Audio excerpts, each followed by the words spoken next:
Jamalpur block ও পঞ্চায়েত সমিতির পক্ষ থেকে রবীন্দ্র জন্ম জয়ন্তী পালন করা হয়। এদিনের অনুষ্ঠানটি একটি পথযাত্রার মধ্য দিয়ে শুরু হয়। জামালপুর গোলাবাড়ি রামকৃষ্ণ স্কুল থেকে পথযাত্রা শুরু হয়। এদিনের পথযাত্রাতে পা মেলান বিধায়ক অলোক কুমার মাঝি, পঞ্চায়েত সমিতির সভাপতি পূর্ণিমা মালিক, সহসভাপতি ভূতনাথ মালিক, বিডিও পার্থ সারথী দে, পূর্ত কর্মদক্ষ মেহমুদ খান, জামালপুর থানার সেকেন্ড অফিসার উত্তম কুমার মণ্ডল সহ রামকৃষ্ণ স্কুলের শিক্ষক শিক্ষিকা এবং ছাত্রছাত্রীরা। এই পথযাত্রার মাঝে মাঝে বিভিন্ন গান, নাচ ও আবৃত্তি অনুষ্ঠান পরিবেশন করে স্কুলের ছাত্রছাত্রীরা। মূলত আজকে কি হলো?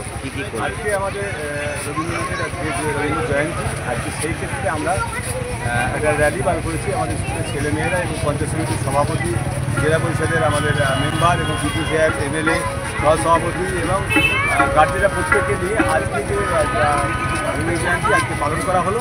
র্যালিতে গিয়ে আমরা প্রথমে রবীন্দ্রনাথের আমরা মূর্তিতে মাল্যদান করলাম, তারপরে আমরা মাল্যদান করলাম।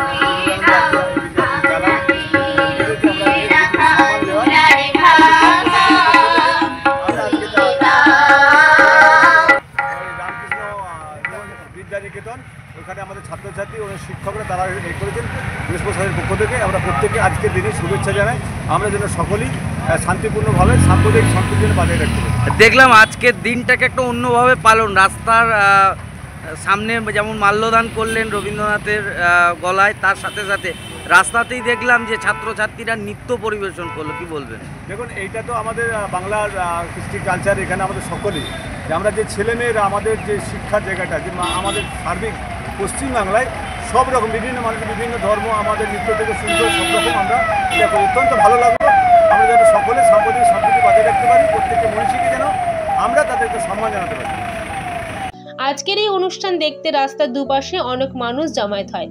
এরপর জামালপুর বাইপাসের কাছে এসে রবীন্দ্রনাথের মূর্তিতে মাল্যদান করেন। এরপর পুলো মাথায় এসে কাজী নজরুল ইসলামের মূর্তিতে মাল্যদান করেন। এরপর ব্লক অফিসে এসে পদযাত্রা শেষ হয় এবং সেখানে বিবেকানন্দ ও ডাক্তার এপিজে আব্দুল কালামের মূর্তিতে মাল্যদান করে ছোট্ট একটি অনুষ্ঠান করে অনুষ্ঠানে সমাপ্ত হয়।